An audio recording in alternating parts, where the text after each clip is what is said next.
Have you ever asked, why didn't they teach us about money in grade school? Did you ever say I would have gotten way more out of a lesson on budgeting than all those calculus classes? If you've ever asked or said anything like these, there's now an answer. And that's the new book, How to Money, Your Ultimate Visual Guide to the Basics of Finance by Gene Chatzky and Kathryn Tuggle. And we're excited to share that they're both here with us to talk about their book, as well as the gender and racial pay gap, why we buy things we don't need, and how to start buying things we actually value. You're listening to Career Money episode number 340, and today we're learning how to money. So let's get on with the show. Cool. Well, welcome Gene Chatzky and Kathryn Tuggle to the Career Money podcast. We're excited to have you both. Excited to see you guys. Thanks for having us. Of course. Thank you so much. I have to say, I love your book. I feel like it is the financial advice that everyone needs to receive from their older sister that none of us got when we were younger. I mean, just the whole book is just very endearing. And I love the way that you explained everything from credit scores to how to pay off credit card debt to the concerns to think about with regard to student loan debt. So I just love it through and through. And I think more and more people, even those who maybe aren't your target demographic, should read it because there's a lot of great fundamental information in there. So with that, I'm curious, I'll start with you, Gene. What was your inspiration for writing the book? We wanted to be those older sisters that we didn't have, quite frankly. I mean, we both, and I'll speak for me, Kathryn, I won't serve you up, but made a lot of mistakes when we were younger, and mistakes that we shouldn't have made. In my case, definitely mistakes I shouldn't have made. I just didn't know better. And having some financial grounding before you're thrust into this adult world is really important, right? We're asking young people to take on so much responsibility when it comes to student loans and credit cards and saving early for their futures because there are no more pensions. And yet we're not telling them how to do it. And so this is just our way of helping spread that knowledge a little bit. Yeah, I mean, neither Gene nor I have older sisters, so I think maybe this is the book that we wish we had been handed, but we weren't. And really, we got to thinking with all our work at HerMoney, where we talk to people about career negotiation and budgeting and your first salary and all this stuff. There wasn't a single primer to hand a young woman or young man as they're graduating college or as they're graduating high school. We started thinking, like, what would you give somebody if you wanted to kind of give them the money 101 Bible? And so we wrote it. Yeah, I love that. I mean, Gene, you brought up a great point. More of the onus of financial security, even and success, has now been put on the individual because there are fewer pensions available to folks.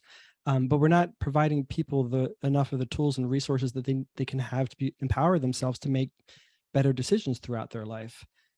Yeah. And it's interesting. I just was scanning through some of our old memes that we post from time to time. And one of the ones that just caught my attention this morning, but you kind of reminded me again of it, Gene, was this idea that we're taught how to spend long before we're taught how to save or plan for the future, or if we're ever taught that, right? We get there are some financial things that we're kind of instructed in life early on, right? What it's more often than not, it's through things like allowance, maybe, or just the fact that we watch our parents spend, but we never understand all of the basics behind money and the financial math that I think if we just knew a little bit of it, our lives would be a lot better when we're heading off into, whether it's heading off into college or out into the world. Yeah, I think, our parents. Kathryn, you want to pick it up because the dog's going to bark here. Yeah. Sorry, can you guys rephrase what? No, I love that okay. you're saying I think that I got because our dogs are about ready to bark right now. Well, because my dog's going to start barking now, your dog is going to start barking. But what I was going to say was that, look, our parents were raised in this era of financial secrecy. Many of us, and when surveys are done and they ask kids who they rely on for money advice, the answer is always above and beyond the parent. And yet the parents, many of us don't feel competent teaching our own kids. And so instead of teaching them what to do, we just say nothing. And as a result, kids come out and they're at a loss. I mean, you brought up the topic of allowance, and I even think we do allowance wrong. You know, when we just hand our kids money and say, here's your $20 for the week, or whatever it happens to be, we aren't teaching them how to use money as a tool, which is what it is, right? We have to, if we're going to give them an allowance, whether or not they do chores to earn it, we need to be saying, these are the things that are on your list to buy, no longer on my list to buy. And you have to take your money and figure out how to stretch it in order to cover those things that you want, and to make decisions about which of those things you're going to spend or use your money for and which ones you're not. And the fact that you might have to save up a couple of weeks in order to get some of those things. I mean, when allowance works well, it actually does impart those lessons. The problem is that many households do it very badly. Two things. One, Jane, can I be your kid so I can get $20 a week for allowance? I never got anything near that. My kids never got $20 a week, by the way. But, you know, we're living in this era of rampant inflation. I mean, I think maybe kids today are getting a little bit more money. My kids, what was the max that they got? I think maybe max got like 10 to 15. But I was a very bad allowance giver myself until I figured out how to do it electronically, and I set up bank accounts where they would get that money, you know, through automatic transfers. I was terrible. They would come to me and they would say, you owe me 5 weeks, and I would give it to them because I would figure that they're right. Oh, how funny. I think the other important point here, you kind of mentioned this whole idea of in the past, money was a topic that we just didn't talk about. But in so many cases, especially with women and girls, money was used as a leverage point by men. Right. And so whether it was intentional or not, money was maybe just not talked about with the primary breadwinner in the house at the time, right? And generationally, thanks to people like Eugene and Kathryn and other women who are out there talking about how important it is for women to know and understand, I think that's where we're starting to see this is maybe one of the areas where trickle down economics is actually working, because it's knowledge that's trickling down to younger women and to girls about how important it is for them to be their own sugar daddy and be able to rely on themselves financially and be prepared for themselves financially. I think that's kind of the whole impetus behind this. Yeah, I mean, you know, when we were writing the book, there's a list at the top of the book where we talk about life goals, and we talk about traveling the world, starting a business. One of the things that we do not mention is getting married or having a baby, because those are the messages that women are getting reinforced in every magazine, in every movie, in every TV show as what is going to be the pinnacle of their lives. And we wanted to try to show that, you know, you're going to have some big life goals that don't even come close to involving a man. You're going to be doing it all on your own. And, you know, I do think that the tide is turning. You know, I grew up in rural Alabama, and my mom came from a very traditional home, but she was very progressive for somebody born in 1945 rural Alabama. And she raised me with a little more feminist grit than she was raised, you know, and now we are projecting the messages that I think the young women coming up today need to hear, which is that, you know, you are in the driver's seat, you are in control. And I got to tell you, as the person who admits women into our private HerMoney Facebook group, the things that I see every day only reinforced for me even more how much our content is needed, because I would say half of the women who request to join our group, we always ask why. And across the board, we hear them say, I'm getting a divorce and I have no money management skills. I have no idea what to do from here. I've never worked. I've been a stay-at-home mom. I ceded complete control of my financial life to my husband. And now I need the skills that is going to help me live a fruitful, successful financial life. But what I think we're doing now is we're giving that information and we're giving that empowerment to girls as they are graduating high school and college. So they're never going to be in a position to be 40 and 50 and not at least know the basics. Yeah, that's the goal.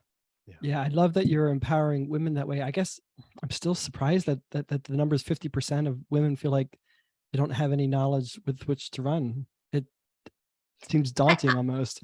I wonder if we surveyed men.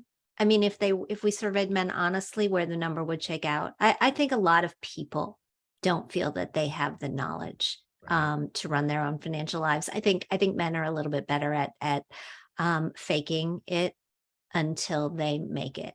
And by the way, I don't think that's a bad thing. I think as women, we have to, if we all waited until we had every bit of the knowledge necessary to manage our money perfectly, none of us would ever get started. And that's particularly true with investing. When we've done a lot of research at HerMoney, particularly in the last year with one of our partners, the Alliance for Lifetime Income. And one of the things that we found is, no surprise, women still feel as if we don't have all the tools when it comes to investing our money, particularly to cope with modern challenges like inflation and higher interest rates and things like that.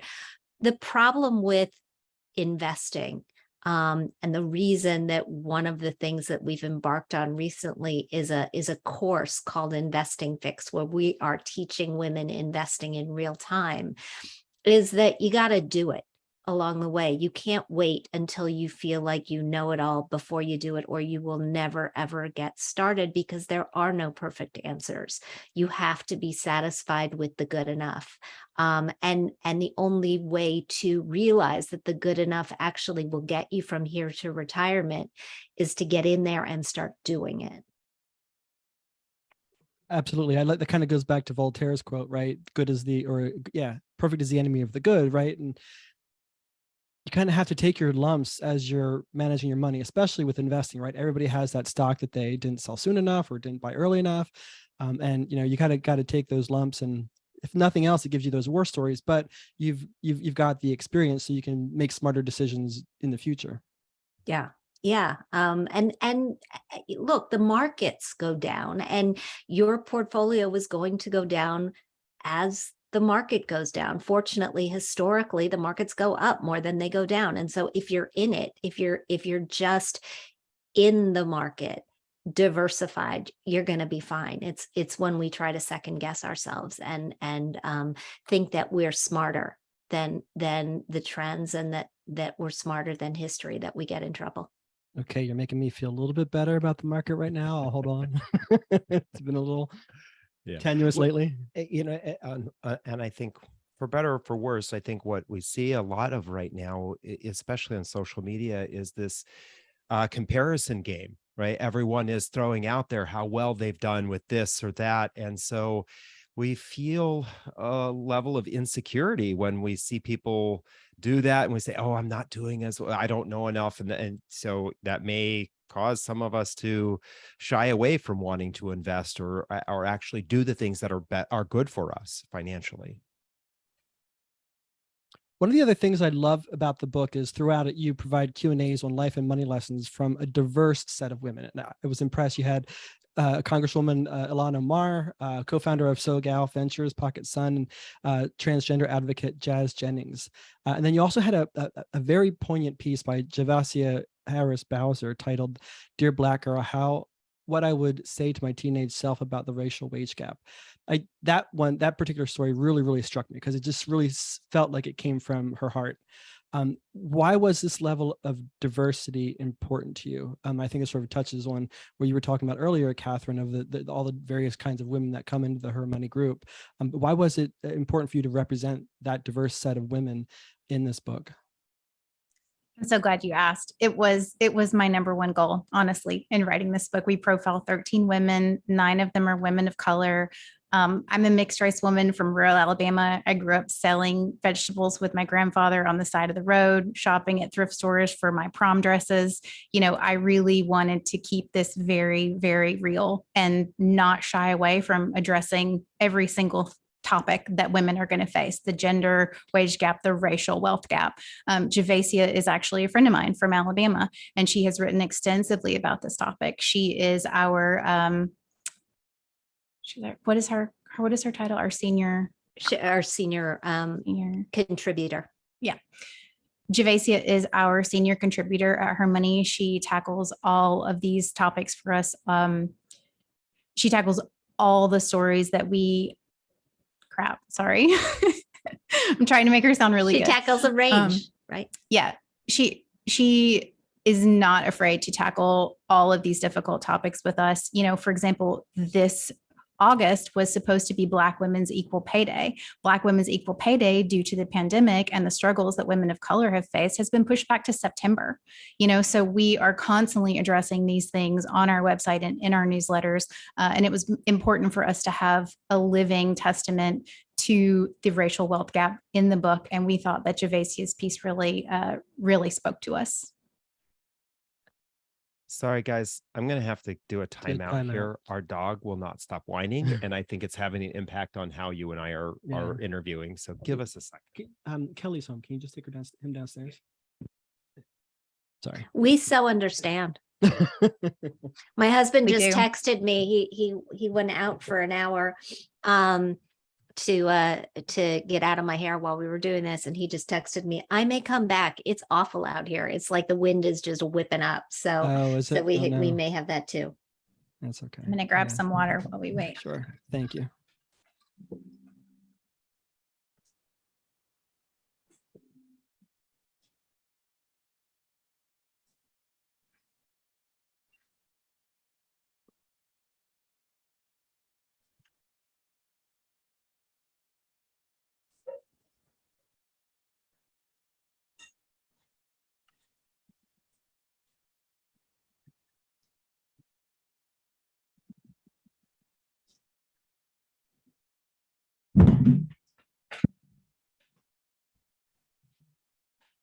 Sorry about that.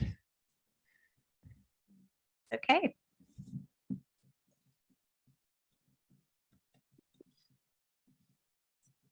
How long are your shows? Anywhere from 30 to 45 minutes. Sometimes if it's super information dense, we try to keep it closer to 20 to 30. We do have some episodes where we get really verbose and it goes a little bit longer. Nice. It's like the exact same thing for us. Yeah.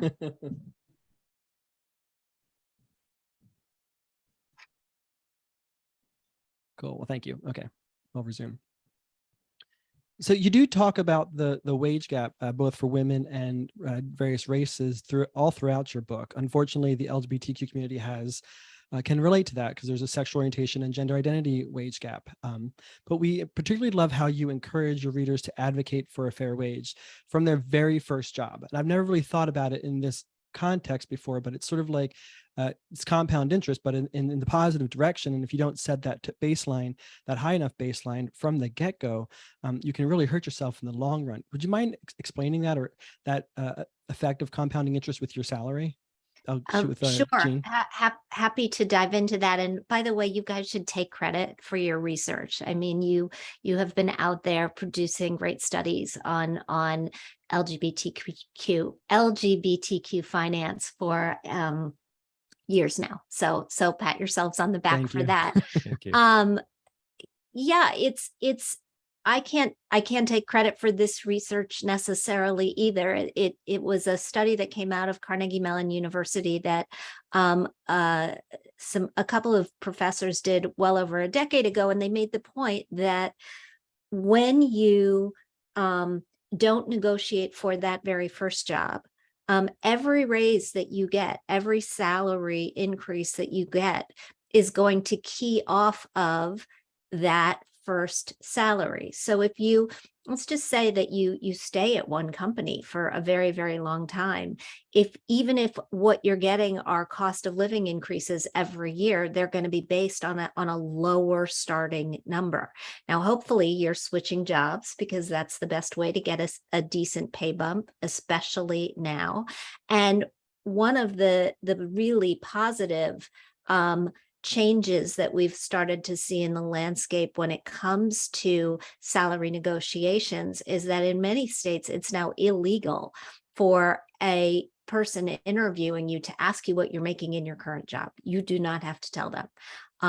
And for that reason, you can simply point to the value of your skill set as you read it, based on sites like payscale.com and glassdoor.com and salary.com. And you can and should be using want ads as sort of fodder to get a sense of what your skills are worth on the open market. You should also, by the way, in any job, ask for the range that is being paid for that job, so that you can get a sense of where you fit in that range based on your skill set. It doesn't necessarily mean that the company is going to have a range. Big companies tend to have these salary tranches, and smaller companies tend not to, but it definitely can't hurt to ask.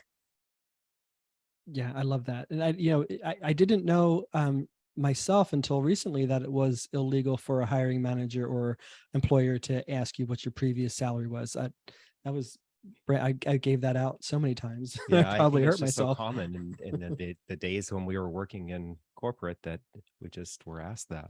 And the other new trend Yeah. that I love and that you advocate for in the book is encouraging your readers and listeners to start sharing their salaries more. That's a new phenomenon for us anyway. And I remember back in our days when we worked for W-2s, it was against company policy to even talk about your salary. So Kathryn, can you share your advice on why women should do that, or all of us should do that, and maybe some ideas on how to do that? Yeah, whenever we talk about salary, I think about in my first job, there was a group of women. I was one of them. We were all hired at $47,500. And after about 3 or 4 years, one of my first friends got a new job elsewhere. And she came to us and she said, I am going to be paid $90,000 a year. And if I had stayed here with my little incremental 3% annual raise, she was like, I wouldn't have been making this much money until I was 75 years old. Now, I don't know if her math was accurate, but I remember thinking, oh my gosh, like this is what happens when you job hop. I suddenly had this context that, my job, some people are paying $90,000 for somebody to do my job. Like I have to get out there. I have to start looking. So I think this is the power of sharing this information. Now, I think in the past, maybe someone would have said, oh, she's bragging about her salary. She can't come to you knowing that you're making $47,500 and tell you about her new like $90,000 salary. Like that's not right of her to do that. I think the new way of looking at this is to say, how beautiful is it that she is empowering other women in her circle to know their worth? And I think that we can't be shy about sharing these things, because even if you do suspect that you're out earning somebody, it's not going to shame them. It's going to empower them. And I think that's the way that women are starting to perceive this now. And it makes me really happy. We had a guest. Oh, sorry, go ahead. No, we had a guest on the HerMoney podcast a couple of years ago. I'm sure Kathryn will remember this too. Her name's Meredith Rollins, and she was at one point the editor of a big national women's magazine, and she was leaving to take a different job at a sister publication. And she actually sat down with the woman taking her job and said, this is how much money you have to ask for. Right. She actually helped her negotiate. And I just remember thinking, what a great example. Like, this is how we bring other women along. This is how we bring other women up. And I've been very happy to see younger women doing a lot more of this than women my age have traditionally done. And sharing real numbers and helping each other along. I think it's a real positive. Yeah, I love that. That brings me to my point, though. It's a huge paradigm shift for all of us to now talk about our salary. Because one, I mean, I'm sure you can both relate. When I was growing up, we weren't even allowed to talk about money because it was impolite, and you definitely don't talk about your salary because, to Kathryn's point, it sounds like you're talking yourself up, and it's unkind. Well, But what you're doing is really empowering people. Yeah, and I wonder some of that is some masculinity involved with the competition, right? For men, a higher salary is oftentimes a point of competition, right? So maybe that's why, in part, it became a taboo topic, is because they didn't like that competition, or people didn't feel comfortable with that kind of competition because there wasn't a way to keep up. But now we have some femininity coming into it, which is the more, let's take care of more people with what we have. That's why the future is feminine. Yeah. Sorry, go, Kathryn. I do think you're right. I think that more females in leadership, I think that there is more of a, I don't want to say backlash, but I think that we as a society have started to feel that corporate America is maybe not the bad guy, but that it's us against them. Right. I think before there was this mentality that like, oh, I can't do anything to upset the boss. I can't do anything that, might offend this corporate entity that I work for. And I think now, like, there's more of a power to the people movement, largely brought on by more women in leadership. But I do think that more of us are saying, like, we got to protect each other. We got to watch out for each other. The veil has been lifted. We all know that corporations' goal is to make money, right? They want to make money. They want to have the best shareholder report they can possibly generate. So we have to fight for ourselves as people, as humans, as humanity. And I think it's working. Yeah, 100%. I have to give a lot of credit to the millennials, Gen Z, and then I have to couple that with post-COVID. And that's why we're huge fans of the Great Resignation, because it seems like people are saying, you know what, I'm not going to put up with a garbage job with a garbage salary. I need to be paid commensurate to the work I'm doing and the value that I provide. And I love that. What else can we do to equalize wages for minorities or marginalized communities? Do you have any further suggestions beyond sharing salaries and making sure you work on that baseline job offer? Jean? Well, I think there is an onus on employers to do this as well, right? I mean, it's great that workers feel empowered to advocate for themselves, but employers also have to step it up and make sure that they are not only hiring a more diverse crowd, a more diverse staff, a more diverse team, but also paying those people in a way that reflects their experience, their skills, and not, that they're not looking at it through a gendered or racial lens, that they're really looking at what is the price to do this job, and is everybody being paid equitably? Yeah, I think you bring up a good point there. No, for some folks, no amount of encouragement or empowerment will actually get them to the point where they would actually say to their boss, this isn't fair. Yeah. Right. So there is we do need those fair bosses out there who are saying, hey, I'm going to do things fairly, so that these people who sometimes don't have the confidence to speak up for themselves, or, we talk about some folks who maybe their mental health state is not in a state where they would be able to do that. They can do their job 100% great, but their mental health state may not be in a place where they can do that for themselves. I was speaking to a friend of mine from college whose child is entering the workforce now, and he said that the weirdest thing happened.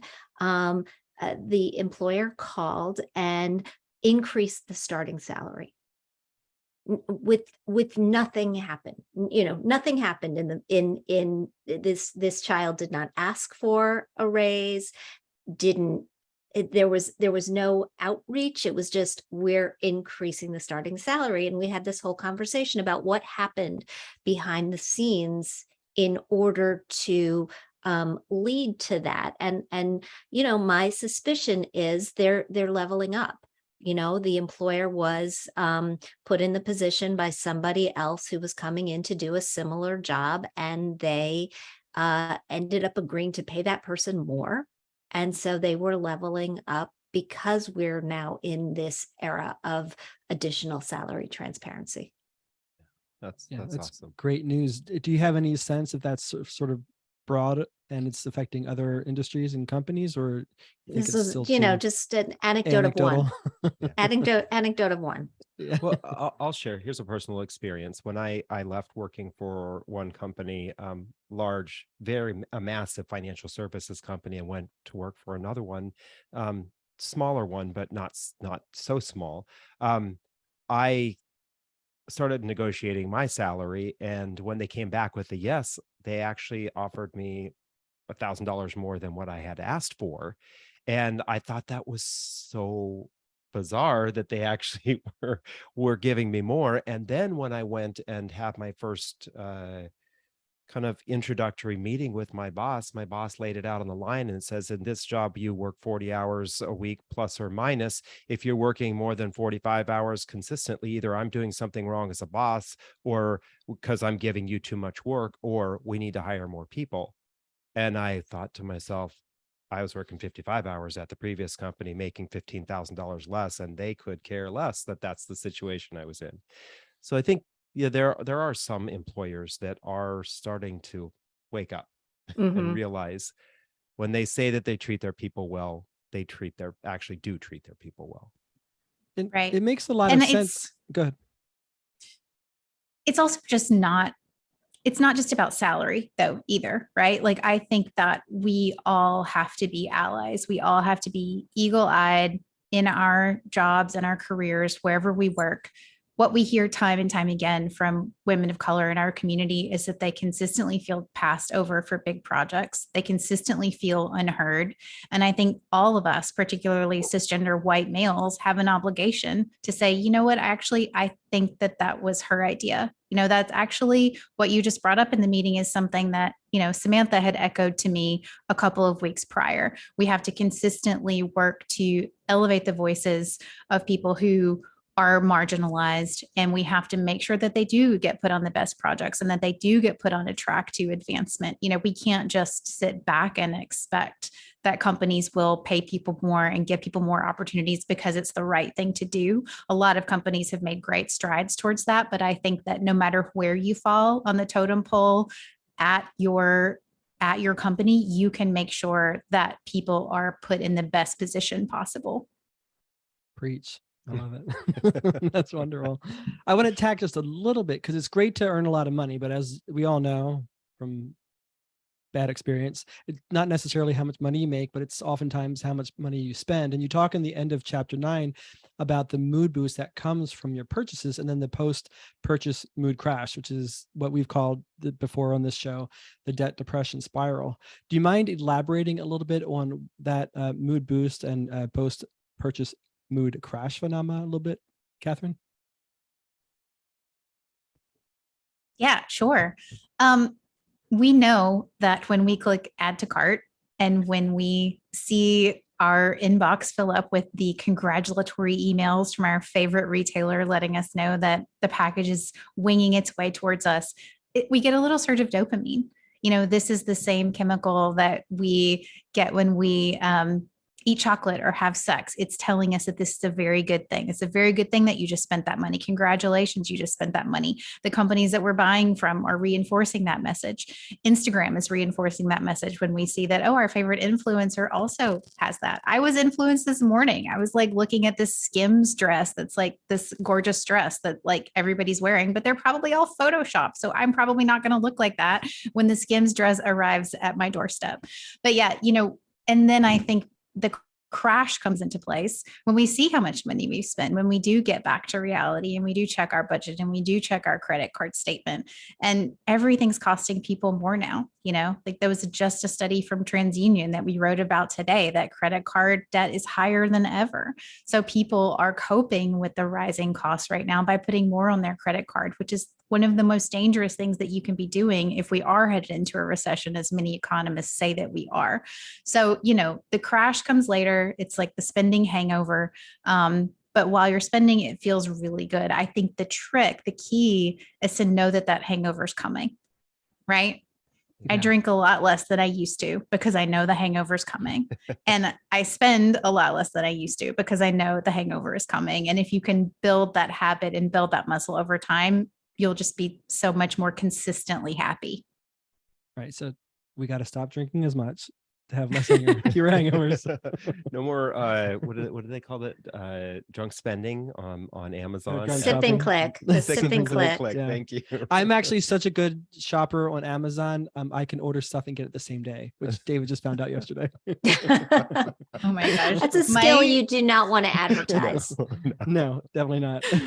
And the reason some of my girlfriends once like drunk bought like initial necklaces, but like it wasn't their initial.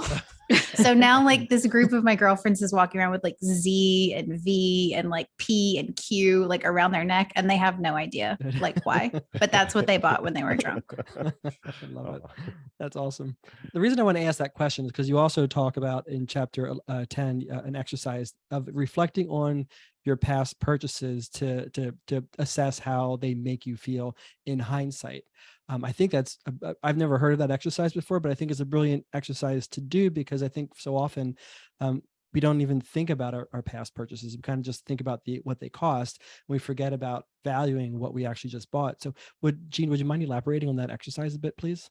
Sure. It's a way of figuring out how your spending lines up with your values, actually. And so, I'm sure that your listeners, being your listeners, have gone through the process of tracking their spending. If they haven't, just tracking is incredibly powerful and eye-opening. But the twist here is that after you track for a couple weeks or a month, you go back and you look at those purchases again and ask yourself the question, would I do it over? Would I spend this money again? And when you find yourself saying yes, you know that was a purchase that lines up with the things that you truly value. And when the answer is no, you realize that it doesn't.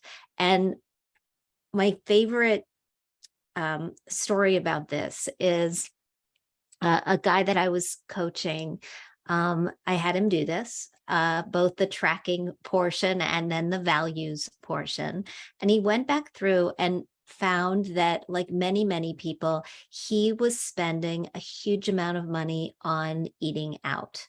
And he thought about the expenditure itself and decided that really what he valued was the time spent eating meals with friends.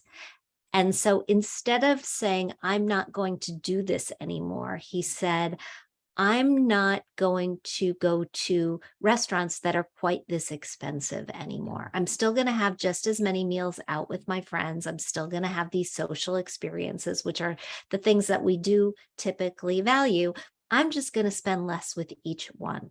And so, whether you decide that food is the biggest budget buster, bar none, right? No, whether it's takeout or whether it's coffee or whether it's restaurants or whether these days, whether it's groceries, whether you decide you're just going to skip the appetizer or the dessert and just go straight for the entree, or that you're going to do an appetizer, dessert combo and skip the entree.